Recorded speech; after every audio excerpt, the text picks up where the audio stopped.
नारद जी महाराज जब शरण में गए, उद्यम तब सफल हुआ। आहा, पहले उद्यम को सफलता नहीं मिलती। उद्यम को सफलता तब मिलेगी प्यारे, जब भगवान के चरण को पकड़ कर चलोगे। जब भगवान के चरण को पकड़ कर चलोगे, कैसे नहीं होता आपका उद्यम सफल। बोलो राधे राधे।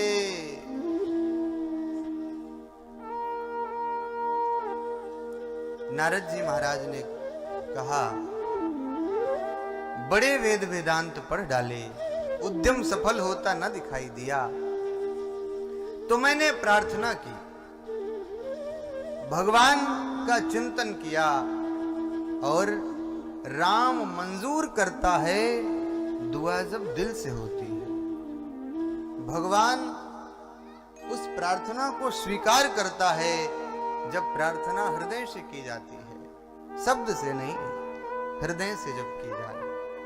हृदय से प्रार्थना नारद जी ने किया कि अब आपके दास की दास्ता जानी चाहती है, कृपा करो नाथ, कृपा करो। और जैसे ही प्रार्थना करी, आकाशवाणी हुई, उद्यमः सफलस्तेयं भविष्यति न संशयः। उद्यम तुम्हारा सफल होगा, इसमें कोई संशय नहीं है, इसमें कोई संशय नहीं है। नारद जी ने कहा कि उद्यम सफल कब होगा और कौन सा उद्यम करना चाहिए? तो आकाशवाणी ने कहा, सत्कर्म सूचको नूनम ज्ञान यज्ञ स्फुरतो बुधैः। अगर ज्ञान और वैराग्य के बुढ़ापे को, वृद्धावस्था को दूर करना चाहते हैं हे नारद जी महाराज, तो सत्कर्म कीजिए। नारद जी ने कहा, हे भगवान, अभी तक क्या मैं कुकर्म कर रहा था? अभी तक जो चल रहा था वह भी तो सत्कर्म ही था, अब कौन सा सत्कर्म करना बाकी है? आकाशवाणी ने कहा कि वह सत्कर्म किसी सत्पुरुष आकर पूछो।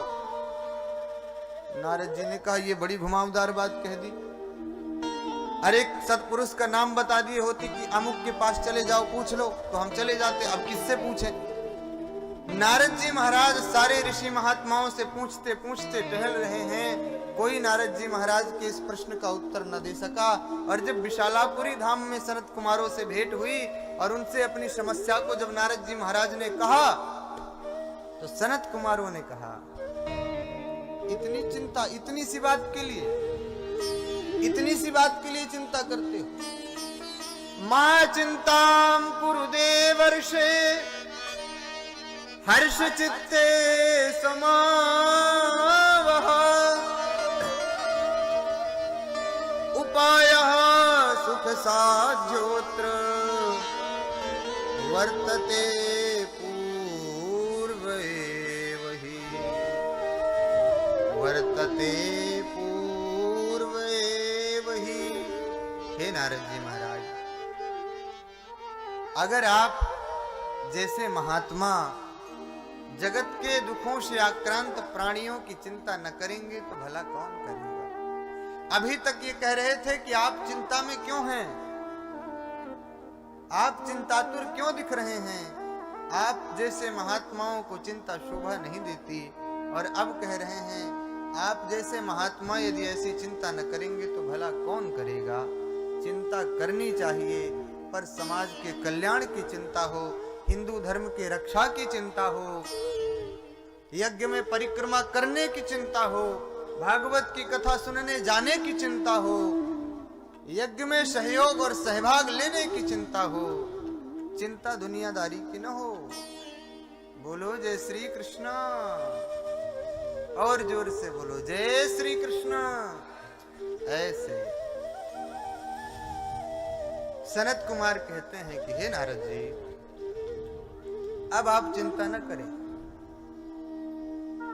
भाई नारद जी महाराज स्वयं भागवत के जानकार हैं, भागवत के जानकार हैं। नारद जी ने ही 4 श्लोक सुनाए थे वेदव्यास जी को। जब चतुश्लोकी भागवत से 18,000 और 335 अध्यायों में इस परमहंस संहिता का निर्माण हुआ, पहले यह 4 श्लोक नारद जी ने ही सुनाए थे। तो सनत कुमारों ने कहा, हे नारद जी, सत्कर्म तो आपने किया, लेकिन भागवत आपने उन्हें नहीं सुनाई। और ब्रज में हमारे एक कहावत है कि घर में छोरा शहर में ढिंढोरा। उपाय घर में है और ढूंढ दुनिया भर में रहे हो। एक बार वृंदावन के एक चौबे जी अपने बालक को कंधे पर बिठाकर घर से बाहर निकले। शाम का समय था, भांग घुट रही थी एक जगह, तो बैठ गए। अब वृंदावन के ठहरे ब्रजवासी तो बैठ गए। अब भांग छानी उन्होंने।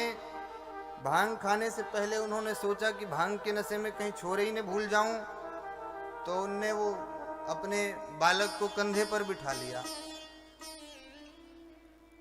कंधे पर बिठा लिए। भांग का नशा जब हो गया तो अब उन्हें ये ध्यान न रहा कि उनका छोरा उनके कंधे में बैठा है। वो सबसे पूछे, भैया काऊ ने मेरे छोरो देखो का? लोग बोले कि लोग सोचे कि एक तो कंधे में बैठा है और एक और रहा होगा, उसी के बारे में पूछ रहे हैं। तो सब लोग बोले, ना चौबे जी हमने तो ना देखी। अब वो बड़े परेशान, पूरे गांव में पूरे ब्रज में ढूंढ डाले और उनका छोरा मिला नहीं। घर पहुंचे थक हार के। रात को बड़ी रात हो गई खोजते खोजते। थक हार को जब घर पहुंचे और दरवाजा में से घुसने लगे भीतर, तो उनके छोरे का सर टकराया छत पे दरवाजे में। और जो सर लड़ा तो जोर से चिल्लाया, बाबूजी मार दोगे क्या? दारी के तू कंधे में बैठा है, मैं तो पूरे वृंदावन में ढूंढ आयो। तो तब से ये कहावत हो गई कि घर में छोरा और शहर में ढिंढोरा। कंधे में बिठाकर शहर भर में खोज डाले। तो नारद जी महाराज के घर में उपाय है और दुनिया भर में खोज रहे हैं। उपाय वो स्वयं जानते हैं भागवत, लेकिन दुनिया में खोजते फिर रहे हैं। सनत कुमारों ने कहा, हे नारद जी, अब आप उन्हें श्रीमद् भागवत की कथा सुनाएं। नारद जी महाराज ने श्रीमद् भागवत का आयोजन किया। सनत कुमारों को वक्ता बनाया। भक्ति ज्ञान वैराग्य के लिए आसन लगाया। भागवत की कथा श्रवण के बाद भक्ति ज्ञान वैराग्य प्रबुद्ध हो गए और नाचने लगे। भक्ति प्रबुद्ध, ज्ञान प्रबुद्ध, वैराग्य प्रबुद्ध। भागवत की कथा से भक्ति ज्ञान वैराग्य बढ़ता है।